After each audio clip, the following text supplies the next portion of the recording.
নমস্কার বন্ধুরা, পম্পার কিচেনে আপনাদের সকলকে স্বাগত। আজ আমি একটা অপূর্ব স্বাদের ঠান্ডা ঠান্ডা ডেজার্টের রেসিপি আপনাদের সাথে শেয়ার করব।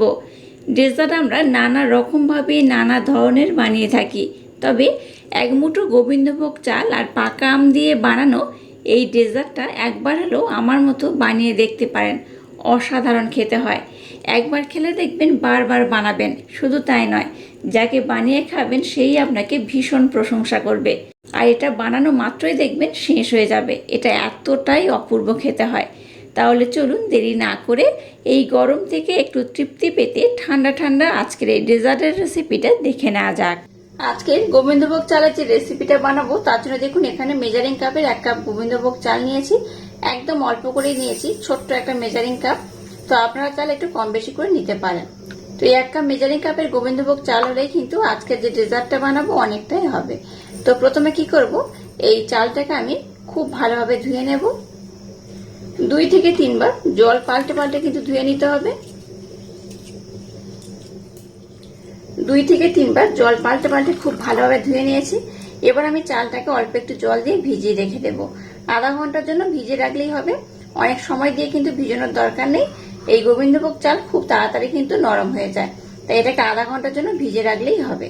তো আপনাদের হাতের কাছে গোবিন্দভোগ না চাললে আতপ চাল দিয়েও করলে কিন্তু এই রেসিপিটা হবে। তবে গোবিন্দভোগ চালের একটা আলাদা স্মেল থাকে, দারুণ খেতে লাগে। তাই গোবিন্দভোগ চালটা হলে কিন্তু এই ডেজার্টটা একদম পারফেক্ট হবে। আর হাতের কাছে গোবিন্দভোগ চাল না থাকলে আতপ চাল ব্যবহার করলেও হবে। আর এখানে বেশ কয়েকটা কাজু বাদাম আমি নিয়ে নিয়েছি। এটাকে আমি জল দিয়ে ভিজিয়ে রেখে দেব। এবার দেখুন গ্যাসটাকে জেলে দিয়ে একটা কড়া বসিয়ে দিয়েছি, আর কড়ার মধ্যে সামান্য একটু জল দিয়েছি। এবার এখানে দিয়ে দেবো লিকুইড দুধ। দুধটাকে আমি আগে থাকতে ঘন করে জাল দিয়ে রেখে দিয়েছিলাম। এখানে আমি 1 লিটার দুধ দিয়ে দিলাম।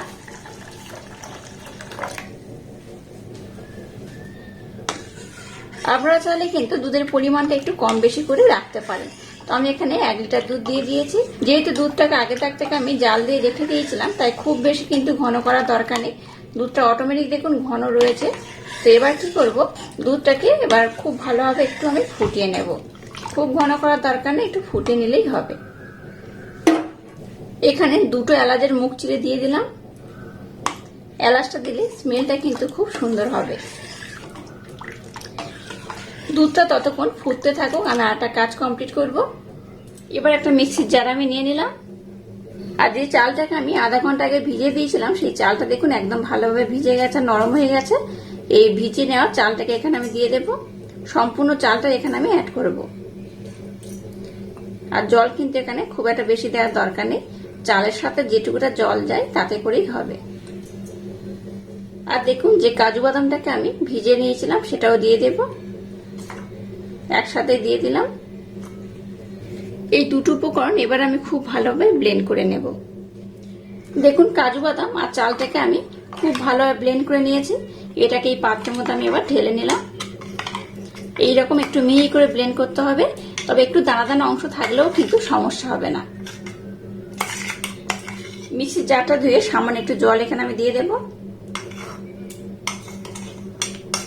আবারও মিক্সির জারটাকে আমি নিয়ে নিয়েছি। এবার এখানে মেজারিং কাপে 2 কাপ আমি আমের পাল্প দিয়ে দেব। 2টো পাকা আম আমি এখানে খুব ভালোভাবে ব্লেন্ড করে নেব। তো 2টো আমের পাল্প আমি এখানে দিয়ে দেব। আবারও 1 কাপ নিয়ে নিয়েছি। এই 2 কাপ পাকা আম আমি খুব ভালোভাবে ব্লেন্ড করে নেব। দুধটাকে দেখুন একটু আমি ঘন করে ফুটিয়ে নিয়েছি। এবার গ্যাসের ফ্লেমটাকে একদম লো করে দিলাম। এবার দেখুন কাজু বাদাম আর গোবিন্দভোগ চাল যেটাকে আমি ব্লেন্ড করেছিলাম সেটা এখানে দিয়ে দেব। সম্পূর্ণটা এখানে দিয়ে দেব।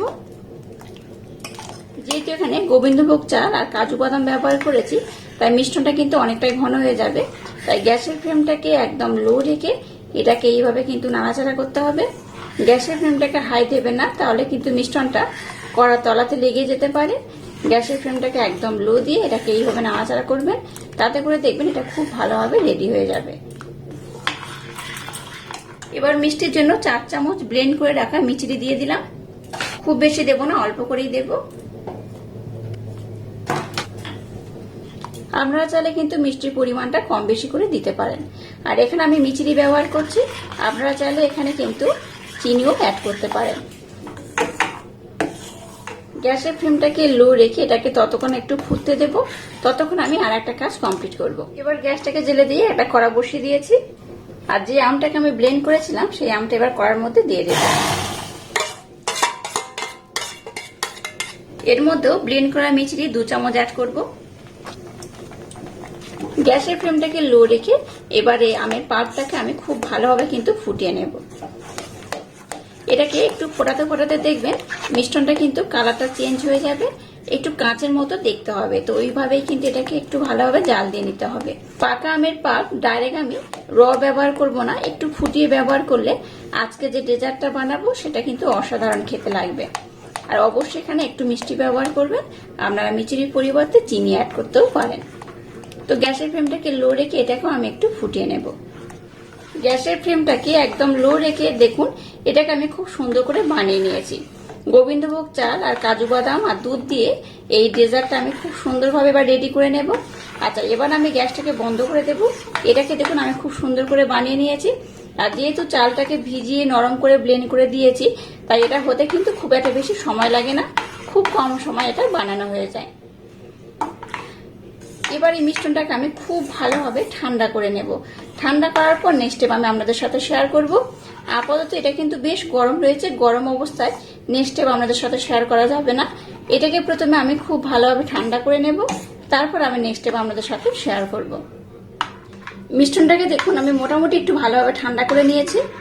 এবার পাকা আমের যে পাল্পটাকে আমি ফুটিয়ে রেখে দিয়েছিলাম সেটাই দুধের মধ্যে আমি দিয়ে দেব। এটা দুধ ঠিক বলবো না, একটা পায়েস টাইপের যেটা আমি বানিয়েছি তার মধ্যে দিয়ে দেব। এবার সম্পূর্ণ মিষ্টনটাকে আমি এই পায়েসটার সাথে একটু ভালোভাবে মিক্সড করে নেব। আজকের এই ডেজার্টটা যেভাবে বানাবো আমার মতো একবার হলেও ট্রাই করবেন, আশা করছি আপনাদের ভীষণ ভালো লাগবে। আর এইভাবে একবার খেলে দেখবেন আপনাদের বারবার বানাতে ইচ্ছা হবে। এটা এতটাই অপূর্ব খেতে হয়। খুব ভালোভাবে দেখুন আমের পাল্পটা দেওয়ার পর এটাকে আমি খুব ভালোভাবে একসাথে কিন্তু ব্লেন্ড করে নিয়েছি। এবার এরকম দুটো আমি বাটি নিয়ে নিয়েছি এটাকে সার্ভ করার জন্য। এবার দেখুন এই বাটির মধ্যে আমি দিয়ে দেব।